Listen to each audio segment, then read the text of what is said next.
कुछ भी करने से पहले थोड़ा सोचें। एक युवक ने शादी के कुछ साल बाद पिता से कहा कि वह विदेश जाकर व्यापार करना चाहता है।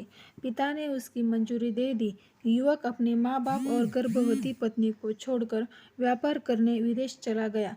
उसने विदेश में कड़ी मेहनत की और धन कमाया और वह बहुत अमीर सेठ बन गया। लगभग 15 वर्ष धन कमाने में बीत गए तो उसे वापस घर लौटने की इच्छा हुई। पत्नी को पत्र लिखकर उसने आने की सूचना दी और जहाज में बैठ गया। वह सेठ कुछ दिनों बाद अपने नगर पहुंचा।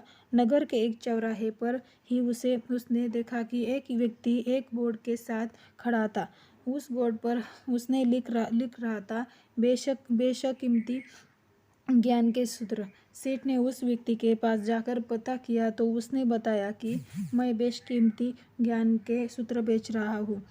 तो सेठ बोला, ठीक है, एक सूत्र मुझे भी दे दो। वह आदमी बोला, मेरे हर ज्ञान सूत्र की कीमत 100 स्वर्ण मुद्राएं है। सेठ को यह सौदा महंगा लगा तो लेकिन उसने एक ज्ञान सूत्र खरीद लिया।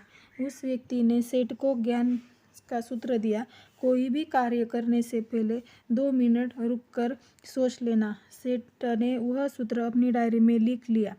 सेठ को अपने घर पहुंचते पहुंचते रात हो गई। सेठ ने सोचा, इतने सालों बाद लौटा हूँ तो क्यों ना सीधे पत्नी के पास पहुंचकर उसे सरप्राइज दूँ। घर के चौकीदारों को इशारों से अंदर कुछ भी कहने से मना कर दिया और सीधे पत्नी के कमरे में गया।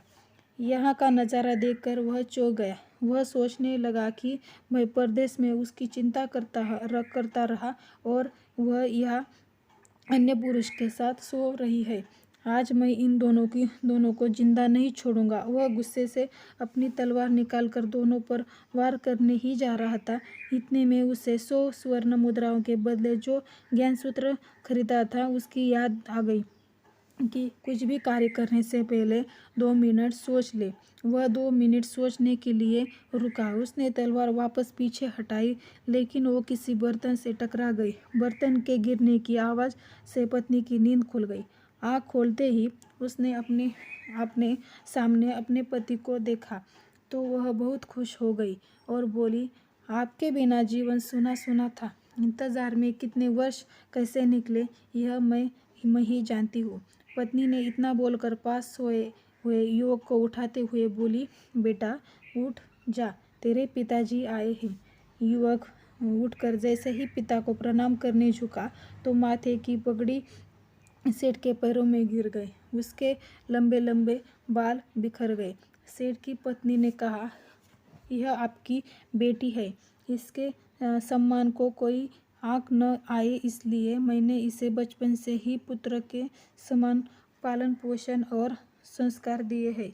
यह सुनकर सेठ की आंखों में आंसू की धारा बह निकली। उसने पत्नी और बेटी को गले लगा लिया और सोचने लगा, यदि आज मैंने उस ज्ञान सूत्र पर अमल नहीं किया होता तो आवेश में आकर कितना अनर्थ हो जाता। मेरे हाथों से मेरा ही निर्दोष परिवार खत्म हो जाता। सीख इस कहानी से हमें यही सीख मिलती है कि दोस्तों, इस कहानी से हमें यही सीख मिलती है कि जल्दबाजी में आकर कोई निर्णय न लें, क्योंकि जब इस आवेश में होते हैं तो हमें कुछ अच्छे बुरे का ख्याल नहीं रहता। इसलिए गुस्सा होने की स्थिति में कोई भी निर्णय ना लें। कुछ देर रुके और दिमाग ठंडा होने दें और फिर सोचें कि क्या सही है क्या गलत है।